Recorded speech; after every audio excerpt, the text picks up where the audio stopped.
一体これをどこで？Eh, still makes more sense than the placement of many key items in most survival horrors.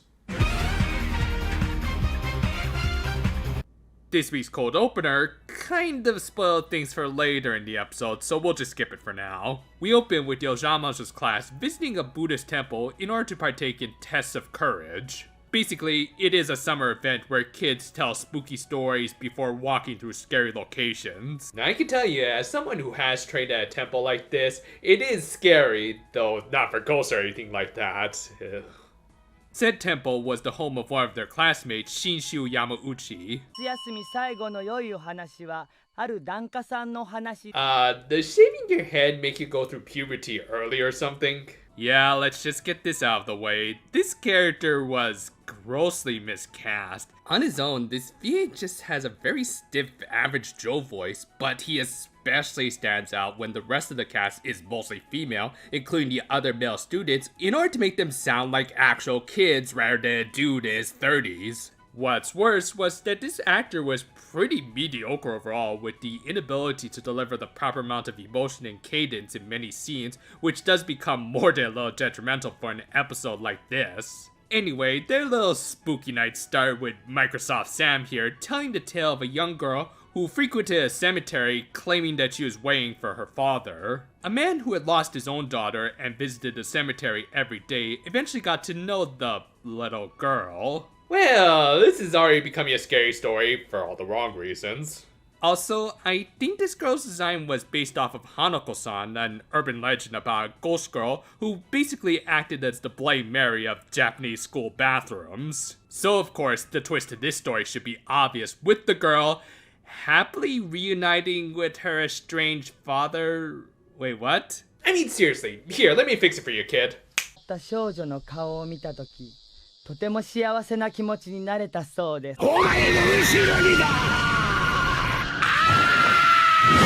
There, was that so hard?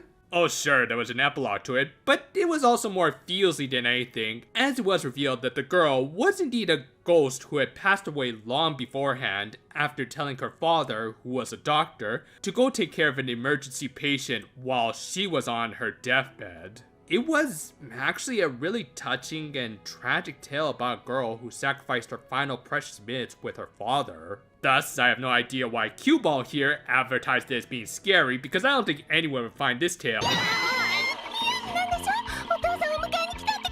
Well, Hazuki, remind me never to show you this film. I get the feeling even the poster would scare her. But yeah, putting aside Hazuki's unnecessary freakout, that was actually a really good sequence that even kind of foreshadowed what was coming up later in this episode. Anyway, Hazuki was further frightened by the Stooges and their scary yet also very punchable faces. Thankfully, they received their due karma when they touched a heavily charmed pillar.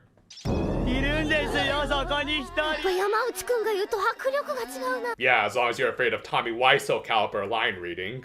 With that, it was time for the actual test of courage, with the kids walking through a neighboring cemetery without any sort of adult supervision. Fun fact, this was the only episode of Doremi's original 51 episode run that was never dubbed by 4Kids for Magical Doremi. One obvious reason for this might have been because of the more occult themes, with, as I said, our kid characters walking around alone in a cemetery. Just ignore that one episode of Yu-Gi-Oh! Where Tristan stumbled upon his own grave, and then later, Joey almost got beheaded by the Grim Reaper.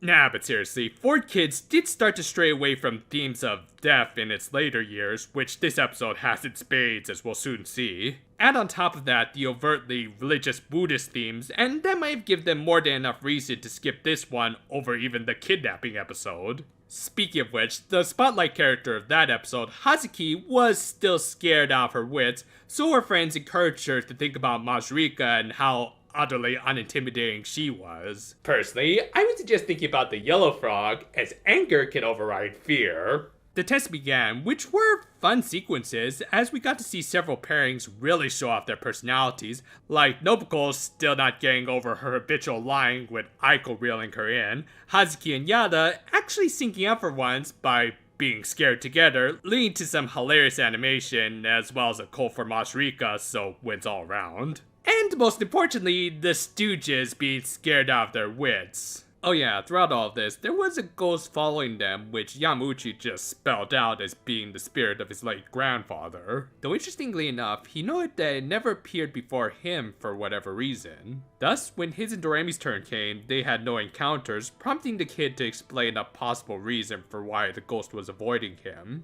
As it turned out, he didn't take his grandfather's passing all that well.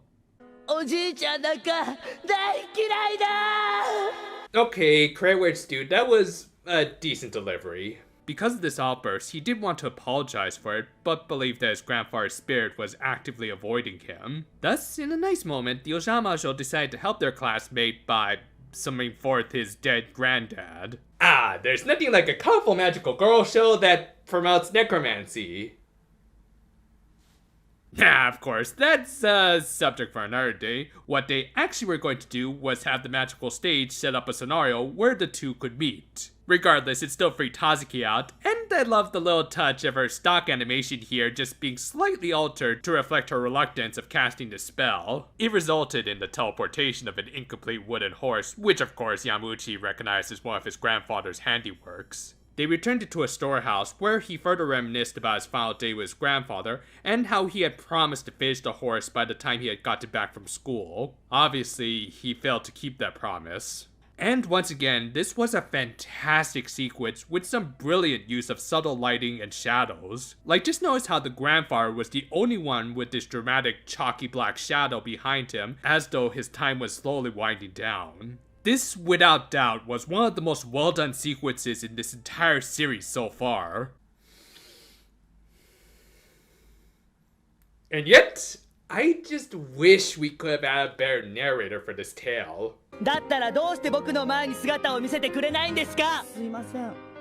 Really? Because it didn't sound that much different than your usual delivery.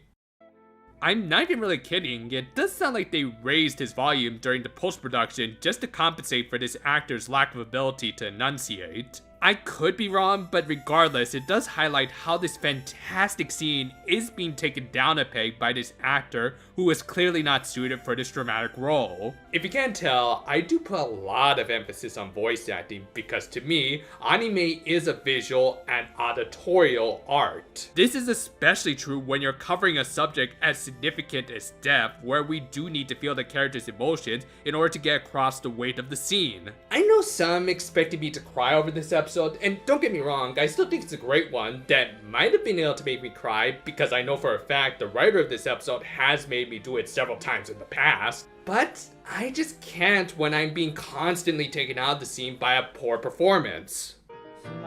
Sorry. Anyway, the Ojamajo left him alone, which allowed him to finally meet with his grandfather. As it turned out, he wasn't trying to avoid his grandson, he was just looking for someone who could finish the wooden horse under his instruction. Obviously, he wasn't going to find any volunteers, except for maybe the kid right in front of him. Together, they finished the horse, while also being watched over by Kaori. She would later inform the Ojamajo about this, and oh geez, Doremi! Well, I think I found another reason why this episode wasn't dubbed. Yeah, I get it's supposed to be her index finger, but the simplified design and this angle makes it look like a birdie. This kind of happened with Kaori early in the episode, though at least in that case they matched with her character. Anyway, she informed the Ojamajo about what she saw, which didn't include the ghost grandpa as she couldn't see him, but our protagonists were able to put two and two together. With that, they were at least able to pass by the grandfather's spirit, who thanked them for letting him keep his promise with his grandson. The episode ended with Yamauchi finally coming to terms with his grandfather's passing. As I said, this was a brilliantly directed and written episode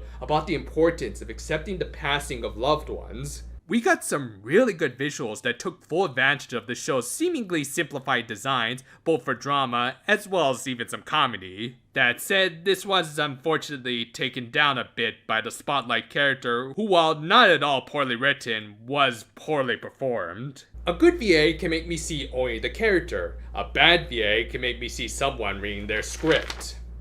My major criticism aside, this was still a great episode, scripted by one of my favorite writers, Akatsuki Yamatoya. As I think I've mentioned in the past, he handled the series comp for a good chunk of Gintama, but I think his best work was the amazing final movie, which, without giving too much away, is one of my favorite anime films of all time that no one talks about because not enough people have seen Gintama, but I digress. His writing tends to have a very balanced mixture of comedy and drama, which this episode had in spades. Making it even better was the animation, which was directed by this franchise's character designer Yoshihiko Umakoshi, whom if you've seen Heartcatch Precure and My Hero Aka, you'll know exactly why he's considered a legend in the industry. But yeah, this episode just had some excellent storytelling with technically two great tales about dealing with the hardships of accepting death. I would almost call this a perfect episode if Yamauchi just had a better VA. Again, I'm sorry, but I just couldn't get that emotionally invested because of how distractingly poor this performance was. I don't know if it's the fault of the voice director or the actor, whom, just going by his IMDb, has never been that big a name and seems to have retired from voice acting altogether. Whatever the case, while I wouldn't call him the worst, and he did deliver a few lines okay, he otherwise couldn't carry a scene due to his lack of emoting.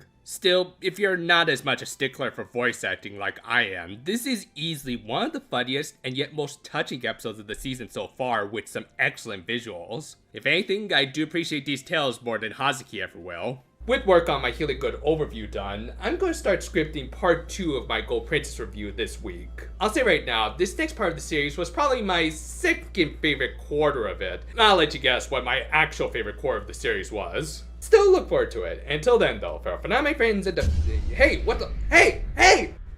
Who turned off the lights? Jeez, this place is so poorly managed. Where's the fuse box?